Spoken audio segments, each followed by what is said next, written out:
If you watched the last video, you'd have seen me tear this Renault 5 GT turbo engine down to a bare block. That video was over a year ago. I know, right? Been slacking. Anyway, let's crack on. So basically, since that last video was made, I stripped the block down to a bare block, as you see. I washed it all up, I cleaned it as best as I could, or felt I could be bothered to, and then I took the block away to a machine shop. They decked the block. They then machined the tops of the liners down so that they got the right amount of protrusion, because they're meant to poke up just a little bit above the block. I don't really know the exact measurements because that is way beyond me, but this is how it stands at the moment. A year later, the block is still on this engine stand. Well, actually, I think it's been for a different few. It's been on and off this engine stand because I've built some other engines on here for customers and stuff like that. So the block is now on here. I've made some little cutback washers just to hold the liners in place. The liners are numbered because the machine shop obviously don't want them mixed up now. It's still in good-ish condition. It has got a little bit of surface rust in the bores, so I will have to just give them a quick hone. I cleaned up the face of the block. I've cleaned up the front of the block, not the face. That's the face. Cleaned up the face of the block. Cleaned up a lot of the maintenance services and stuff like that. I'm just trying to be productive. And I need to crack on, and I need to get this built because it's been way too long. So tonight I'm just going to keep moving forward with it for probably the next hour or so. So yeah, first things first, going to gap the rings. I'm not going to bore you with, like, you know, you've seen me build the ZTEC engine. It's exactly the same principle what I did with that for this. So I'm not going to film every little bit, but I'll just do it in big steps, and then hopefully it will get to the end quicker. So yeah, let's crack on. Oh yeah, so completely forgot to say, I've sourced all the bits that I need to rebuild this engine. So obviously once I stripped the engine down and taken it apart, and I started, like, you know, gathering the bits and pieces, I knew I was going to need like gaskets and seals and bearings and stuff like that. I planned on reusing the rods, but because I wanted to do it all as best as I couldn't find any new nuts for the big end caps. So I searched high and low, couldn't find any.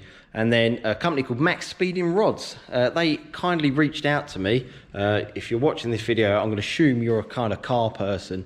You would have heard of Max Speeding Rods. They're quite good. They do a lot of stuff, very competitively priced, I must say. But they reached out to me and they said, we do steel rods for that engine. Would you like a set? And I was like, yeah, okay, I will. So they sent me these lovely steel rods. They also come with new rod bolts as well, proper ARP bolts. So I thought, well, if I'm fitting steel rods, I might as well go all out, being a Wisner supplier. And I got a set of forged pistons as well. I thought, you know, if you're doing it, might as well do it right. So yeah, let me get one out without dropping it. Why does it? All the good shiny stuff have to be hidden away inside the engine. But yeah, so these are standard size pistons and they go well with my new liners. The good thing about Renault 5s is, when you're rebuilding obviously like a ZTEC or something like that, if you find that you need to overbore it, then you have to go up a piston size. And obviously, eventually, you will run out of piston sizes. With the C1J engine, obviously, you can just swap the liners. So I had standard size liners, so I just bought standard size pistons. They come with all the rings and all the pins and stuff like that, and I have checked them on the Max Speeding rods. So yeah, they all fit up and just need to start building it up. Also, Max Speeding Rods said to me, what are you going to do about a turbocharger? And I was like, I don't really know. I was like, it's a T28 or T25 style flange. I just want to get something to go on the standard manifold. I don't want to take away, I was going to do like a full tubular exhaust manifold because there's a lot about there on the market. But I kind of like the sound of a Renault 5, that sort of unequal burble, a bit like a Subaru kind of. And I didn't want to take it away by getting rid of that manifold, so I definitely want to keep the original manifold. And they were like, I'm sure we've got a turbo that'll fit that manifold. And they sent me this.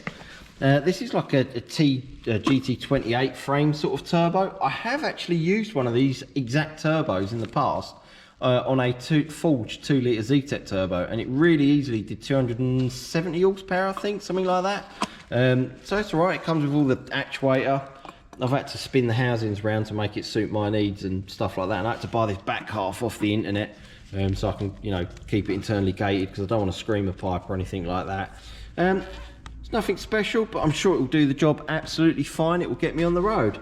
So yeah, big thank you to the guys over at Max Speeding Rods. It's really nice of you to send me all this stuff to try. So yeah, let's crack on. Right, I'm going to grab the pistons and go over to the block. I'm going to start gapping the rings. So yeah. Oh no, it's... So basically what I'm going to be doing is taking my top ring, making sure I've got the orientation right, so that way up, and then I'm going to try and do this with one hand without dropping the ring. Push the piston ring into the cylinder, rotate it so it sits nicely in there, and then square it up using my lovely Summit piston ring squarer without catching the washer. And that squares the piston ring up in the cylinder, and as you can see, if you can't see at all, there is absolutely no end gap there at all, so that piston ring is butted up tight against that. So what I will need to do is take it out of here now. So I've taken my piston ring out of the bore. As you can see, well, obviously when it was squared up, you could see there was the end gaps were non-existent. The ring was butting up, and I've got my lovely little piston ring grinder here. I've got a G-clamp to the work trolley because I don't use it that often, so I don't really need to mount it. And basically what I'm going to do is hold the piston ring, obviously the right way up, and then I'm going to hold it against these two pegs here. And whilst holding it against these pegs, I'm going to take material just off of one side of the ring. So basically I'm going to hold the ring there with one hand, turn the handle with the other, and what that will do is just grind that ring down, and then we just keep moving it back in there, checking the gap, back over there, and we keep doing that until we've got it perfect. Then once we've got it, the end gap perfect, that ring is now will then be dedicated to that bore. So obviously this is cylinder number 1, being a C1J engine, these are back to front, so obviously the flywheel will sit here. So you've got cylinder 1, 2, 3 and 4, as opposed to Z-Tex that starts 1 this end by the timing belt area. But you know, Renault do it a bit different. So yeah, that's what I'm going to do. I'll try and show you with one best as I can. Don't know how well it will pick it up. This is a lot cleaner than it looks, I promise.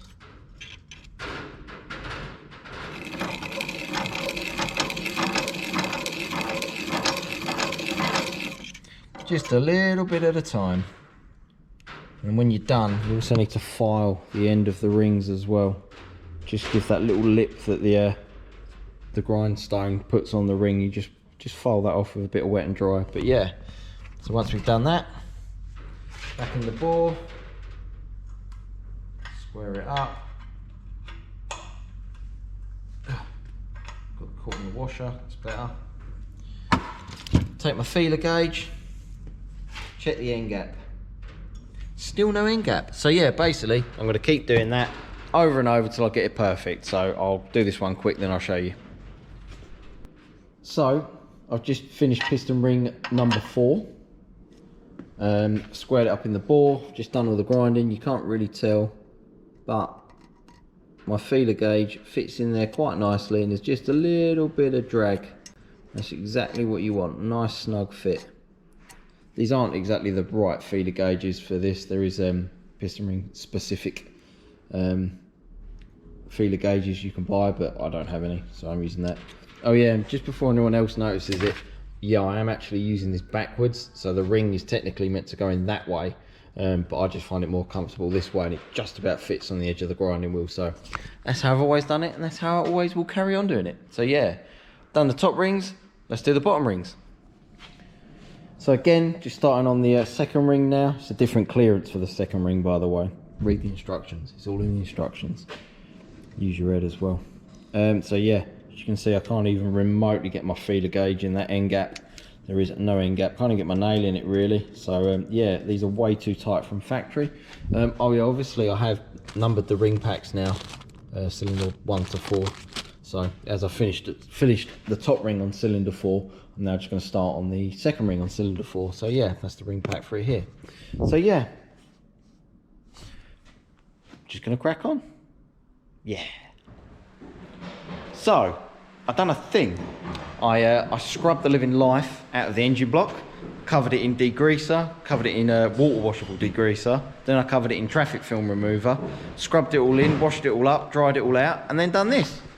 I masked it all up. I wasn't going to paint it. If you've watched any of my other videos, I can never be asked to paint anything.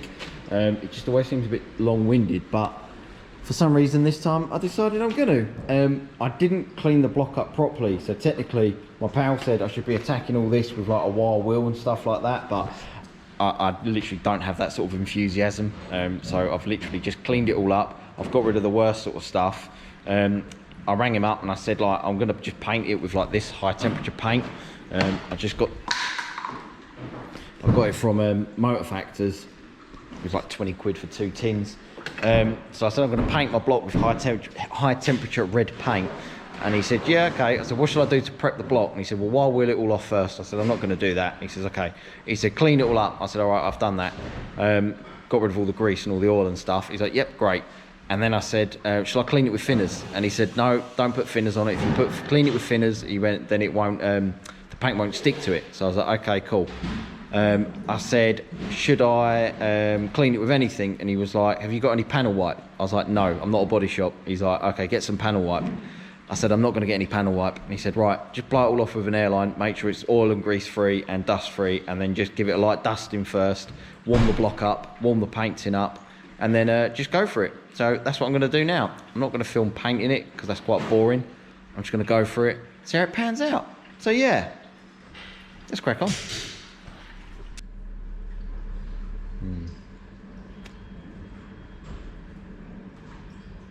So I gave it a light dust coat. I let it dry for half hour. And then I just went at it. Looks all right. I kind of think I should have bought black. I suppose it'll look better once I take all the masking tape off. It just looks like one big red blob. This is my oven, by the way. Because as you can tell, I'm a proper professional painter. It says on the back of the can, let it dry for 10 hours or bake it for an hour and a half. So this is going to be my hour and a half bake. While that's drying, I can start building up the pistons and rods, to be fair. Yeah, let's do that. You know what? Now I've got the tape off. Do you hear that thunder? Nice. Looks a lot better. I feel like it's got a bit of definition to it now. I've left it drying for like an hour and a half. It's good enough for me. I'm happy with that. It'll probably all chip off straight away, but still, yeah, looks good. Right, I've put all the pistons on the con rods. Oh yeah, look at these. These rods are alright, you know, max speeding rods. They've even got their own make of rod bolt, like a max speeding rod ARP knockoff. But yeah, looks right. It will do the job, I'm sure. So what I'm going to do next, I'm going to put the liner seals on the bottom of the sleeves, liners. I'm going to clean up these seats a bit. There's a bit of water stain in there where I washed the block, and then I'm going to fit all the sleeves. So yeah, I'm going to crack on and do that. Yeah. So I've pulled the rest of the tape off the block. I've put the liners in. I've cut up some washers and put some little bolts for it just to hold the liners in place while I put the pistons in and stuff like that. It's getting there. I quite like the red look. I'm getting used to it. Yeah. So next I am going to fit the crankshaft. Yeah. I ended up getting the crank that come out of the engine. If you see it, it was quite bad. The machine shop couldn't save it, so I ended up buying one of these crankshafts. It is, from what I'm aware, made in China, but a lot of people use them and they get away with them no problems. I've had all the clearances checked and things like that, so all being well, this will be all right. It's good enough for my needs anyway. I'm not going for like 1,000 horsepower. I literally only want, see, I'm thinking I want like 250 horsepower, but I know what'll happen when I'm on the dyno. I'll end up getting carried away, but we'll see how it pans out. I'm sure this crank will be fine. Right, let's get it in. So, I've got the main shells in the block, just the block side obviously. I've cleaned the caps. I clean everything with this. It's really good. You literally just, you know, pour in a dish, scrub all the parts you need to clean, and then just wash it off with water, and it just takes it straight off. It comes out lovely. Look at that. Probably should have shown you before and after, but these all just sat in the bag of like oily crap. When I strip the engine down, I just leave it all oily until I want to build the engine, so you don't get like no corrosion or anything like that. Clean the crankshaft up. again, same stuff, just use that. Washed it all off. Just need to dry it off a little bit, just because it comes covered in oil, just for storage and stuff. So yeah, gonna get the crankshaft into the block. She's in! Woo! She looks mint. I haven't torqued all these down yet because, if I'm being honest, I haven't got the torque specs to hand. I'll do that another day. But yeah, the crank is in. She turns lovely. I've nipped them all down, obviously, so they're all pulled down square and tight. I assemble everything with this Lucas assembly lube. It's like a really gloopy oil-based sort of sticky, oily, gloopy oil. And it just sort of hangs around a bit for when you first start it. It sort of just, you know, stays on all the bearing faces and stuff like that until you get good oil pressure.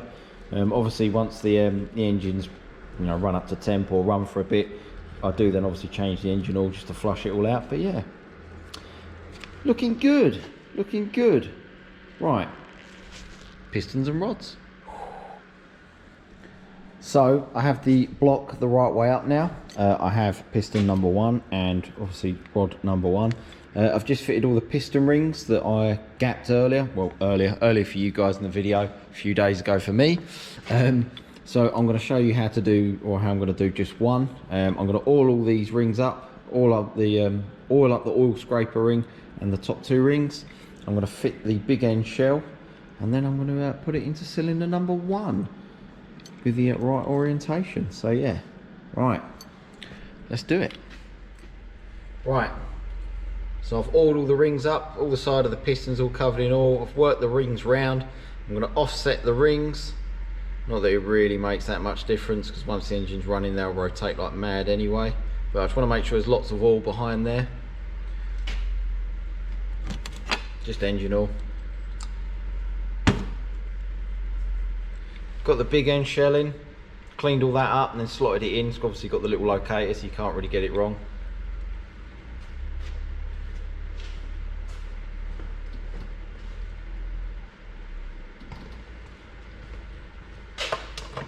I use this type of piston ring compressor. They're not like the world's best thing. There is obviously piston specific compressors, but for the amount of engines I build, this works absolutely fine for me.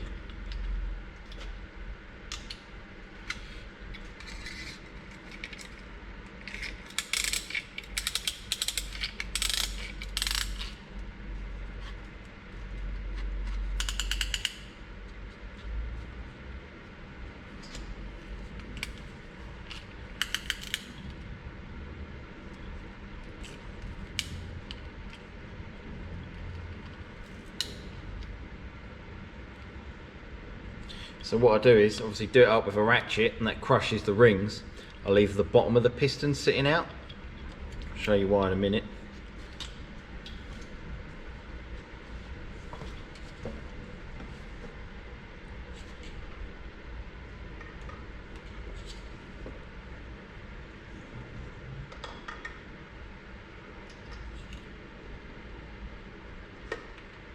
Oh, I've got to put oil in the bore.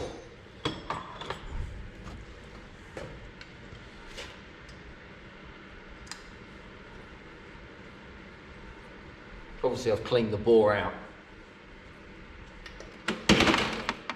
Whoops. Forgot that fan was down there.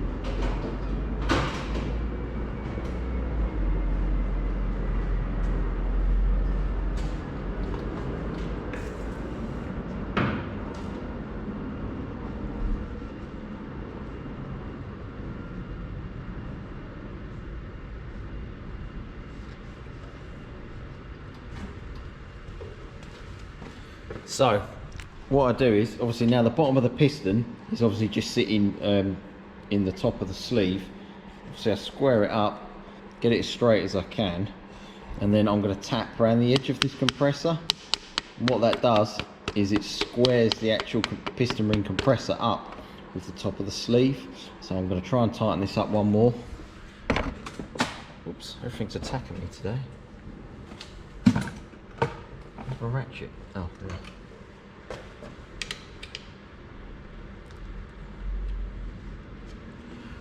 Right, so that's as tight as I can get it, or as I feel it should be. I've tapped all this, so that's all square with the top of the bore all the way round. There's only one thing left to do, and that is try and not destroy the rings.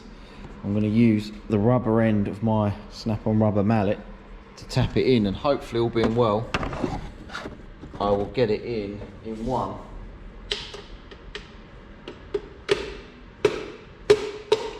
Bosh! Like a glove. There you go. Piston number 1 has entered the chat. Right, so now I'm going to flip the engine upside down. Might as well just show you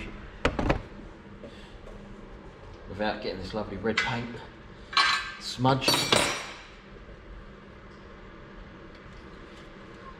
Come on. It's heavy now, it's got a crank in it. Obviously. Whew. So what I'll do now is clean up this journal a little bit. There's a bit of dust on there, that's fine. This is not an F1 engine, this is a Renault 5 engine. Swing the crank round and then align the rod onto there. Obviously I'm going to put some lube on it. Gotta love a bit of lube. And I will put a bit on the shell as well. Go on, there we go. Lovely. Right, so I'm going to spin that round, put that on there, put the bearing in the cap, put the cap on, put the bolts in, and you'll see it done in a sec. I know. Yes, I know. I know. Yep, I know. I know. I can see the comments flying in already. I know. I spotted my mistake and I rectified it. I put piston number 1 here, thinking it's a ZTEC and this would be the timing end, but it's not. It's Renault, and piston number 1 is here, this end. So I put that piston in that bore, but I've already realised it. I've rectified my mistake before I, built the rest of the engine. I bet it wouldn't have even made that much of a difference, to be honest, but it's good to do things right. So yeah, that's piston number 1 in. I've stuck it in. I've tightened up the bolts, or nipped them up a little bit, so it's all good to go. And on with the rest. I won't bore you, I'll just get it done like this. Done! All 4 pistons are in, everything's nipped up. Yeah. It's coming together, this. I'm happy with that. Right, and now, I'm going home. See you in a bit. Bye. So, got the camshaft in. I didn't know how to time it up, so again Brad Morgan was come to the rescue with that one.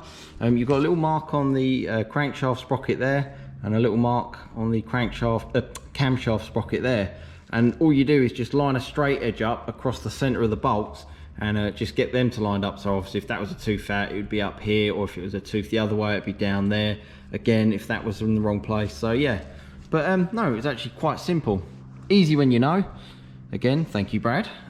Put the tensioner on, that's like a little ratcheting style tensioner. Put the chain round, cleaned everything up. Obviously I'm gonna oil it all up before I put the cover on. Cams in, and just see it down there. Lubed it all up. Yeah, it's getting there slowly. Took this up as well, took the spec, of course. So yeah, right. I'm gonna carry on looking at the pile of bits that I've got. Oh yeah, I had to nick the woodruff key and the crankshaft sprocket off the old crankshaft that couldn't be saved. Handy I kept hold of it because I was gonna bin it, so I would have been in a bit of a pickle if I'd thrown that away. Cleaned most stuff up. I've just been scrubbing it in that sort of mild acid bath stuff that I use. Still got to do all the oil filter, timing cover. I suppose I could clean that up. I've got a new seal for this anyway, so yeah, let's crack on. I cleaned up all the timing cover. I pressed a new crankshaft oil seal into it. Cleaned up all the little, it's like a little wedge type collet that slides in there, and then the crankshaft pulley goes on, then the bolt. Locked the back of the crank, torqued all this up, so this is all tight, turned it all over. Obviously this is all sealed on, so I've got to wait for this to dry. It's got all little blobs of silicone that's popped out the back of the holes. I'm really tempted to wipe it off, but I know I will smudge it on the block, so I'm going to wait till it dries and then just snap the little bits off. So yeah, other than that, it's looking all right. Managed to find these two little studs go here. They're a little bit odd, but that's how they go. It's getting there. I've turned it all over a few times. It all turns over, nothing locks up. It's all right. I'm just sort of plodding on, just looking at the bits and, you know, cleaning them up, bolting them all on, and it's getting there. It's getting there. I need to start doing all the buckets for the camshaft now. So more cleaning. Let's do it. So I've stripped the oil pump down just to give it a clean. There's two different types of oil pumps that these Renault engines use. The turbos use this like gear style oil pump, which is obviously like a higher pressure oil pump, and the standard Renault 5s, or the standard non-turbo C1J engine, should I say, they use like a vane style pump. The vane style pumps are not really ideal for like a high performance engine, from what I've been told, or for like a turbocharged C1J. The vane pumps are readily available. You can get them quite cheap for like less than 100 quid. The proper gear style Renault 5 turbo ones are no longer available, as far as I'm aware. So you have to you know, use a good one or just a second hand one. So I've stripped this one down and inspected it, and it is absolutely spot on. So I'm not going to be paying top money for a new old stock one. I'm just going to reuse this and see how I get on. So yeah, it was a running engine when it was parked up, so I'm assuming this is going to be okay. Obviously I took it apart just to make sure that everything was clean, no scoring or any like, you know, stupid wear marks or anything like that. But no, it's all alright. So I've given it all a clean, cleaned all the little bolts up, and I'm going to reassemble it. So yeah. As you can see, the oil pump works like that. So it sort of draws oil in at the bottom, compresses it between the gears, and then forces it out the outlet. So yeah, good little pump. So I fitted the oil pump all up, found the bolts for it, cleaned them all up. That's all bolted on all nice, looking good. This little sleeve, what this does is it goes down in this hole, and the splines in the bottom of it lock into the oil pump to drive the oil pump. The camshaft then drives the side of this gear, which obviously then turns the oil pump, and then the top of this comes up and the distributor goes here. It feeds the distributor. You can't, obviously, well, you can't start these engines without a distributor anyway, but you should never run the engine without the distributor, because this gear apparently rides up and it disengages itself from the oil pump off the camshaft, so obviously then you lose oil pressure. I can't quite remember how this goes, the orientation of it, but it doesn't matter. So I'm literally going to drop it in for now, get it connected so that I know it's in there, and it will turn the oil pump. And then when it comes time to fit the distributor that I don't have on me at the moment, I can then pull this out and get it in the right place. And I say get the rotor arm in the right place. But if you followed some of my older videos, you'll know that I don't use distributors with a rotor arm. I've got like a billet trigger wheel kit. I've also got a new flywheel that I'm going to be fitting as well, which has got a 36:1 trigger on the back of it. I'm going to be trying that as well. But yeah, cut a long story short, I'm just going to plop this in the hole for now. So yeah. So I've cleaned up all the little buckets. This is what the camshaft rubs up against. Quite hard to do with one hand, but I'll try anyway. Just put a big glob of assembly lube and a bit on the face, like that. And then they go down in there like that. That's that. And they go all along there. And then what happens is when the cylinder head's on, the push rods drop down into them. And obviously as the camshaft that sits in here rotates, it pushes on them lifters, pushes on the push rods, pushes on the rockers, and then opens and closes the valves. It will all make more sense as we go along. One thing I have discovered though, I'm looking through all my little pile of nuts and bolts that I've just cleaned to as much as I can be bothered to clean them, and I cannot seem to find the locator that goes in the head. I think there's one and it goes in there. Now I'm sure the machine shop took that out, and when I collected the block I never got it back, so that is quite frustrating. So yeah, looks like I'm about to come to a halt and I'm going to have to source one of those. So yeah, but hey, I'll keep going. Good news, I found one. well, I didn't find one, I found one that was very close and similar, and I made it fit. I had to cut it down to length a bit, but I have test fitted it. It's not too tall and it's nice and snug, so it will do the job for me. Not sure what engine it's out of, but it'll be absolutely fine. My cylinder head, I haven't really mentioned my cylinder head, so I'm going to mention it now. Obviously when I took the head off this engine, it was pretty rough. I planned on taking it apart, cleaning it up, you know, seeing what I was working with, but in all fairness, I just gave it to someone who kind of knows what they're doing a bit better than me. So I sent it to Andrew at ALD. I'll put a link in the description to his Facebook page, I believe. But he done this for me. I know it's sitting goop at the minute, but I do need to wash it before fitting it. But yeah, so he skimmed all the head up, a little bit of corrosion around there, but I'm sure it'll be absolutely fine. Cleaned all the ports up, and then obviously while he was there, he done a lovely job and ported it all. So now it's got massive ports. Be a fruity little engine. Got some uprated valve springs as well. Do need to clean it all up because obviously we did give it a quick wash, but I'm going to proper wash it, if you know what I mean. So that's what's next. Give this a big clean up and then get it on the block. Ooh, exciting. So when I was tearing this engine down, obviously I accidentally broke the end of this off. So that was quite annoying. Apparently, going by the comments that people have said, it's quite common to break there. So I don't feel so bad now, but still, I broke it and it's not ideal. I spoke to, I think it's CBG Motorsport. They sell loads of Renault 5 Turbo stuff on eBay and on their website and stuff like that. Messaged them and he's like, yep, got one of them. Look at this. I thought I was going to have to like strip it down and clean it, but it's already been rebuilt, it's already been cleaned. It's even given me 2 bolts as well, which is nice, so I can remember what ones go in. Oh, he's got nuts on the bottom, look at that. That's spot on, that. All cleaned, all nice and shiny, all ready to go on my engine. I've washed the cylinder head, I've blown all the excess water off, and I've just got it drying, sitting on top of the rad with another blow fan in front of it. So yeah, that'll be drying in 20 minutes or so. It's getting nice and toasty. Then we can fit it. Oh, I've put the head gasket on as well. Oh yeah, it says top on it, so you can't get it wrong. Obviously you locate them big holes, so it's all good. Just got my little locator in there. Got some new head bolts. I've not got new washers, so I have cleaned all the old high tensile washers. I believe the high tensile washers go in the middle, and then there's some softer washers go on the outside, which sit on the top of the little pedestal things. So yeah, that's what I'm going to do. Right, let's get the cylinder head on. It's just dawned on me as well, I'm going to have to fit all the push rods. So obviously I was just about to put the rocker shaft on, and I was like, oh yes, I won't get these in. So now I'm going to have to play the fun game of aligning all these little rockers, all these little push rods with these rockers whilst trying to get that struck. I could really do with a hand, to be honest with you, because I'm not going to be able to do this and hold the camera. But yeah, ta-da, done. No.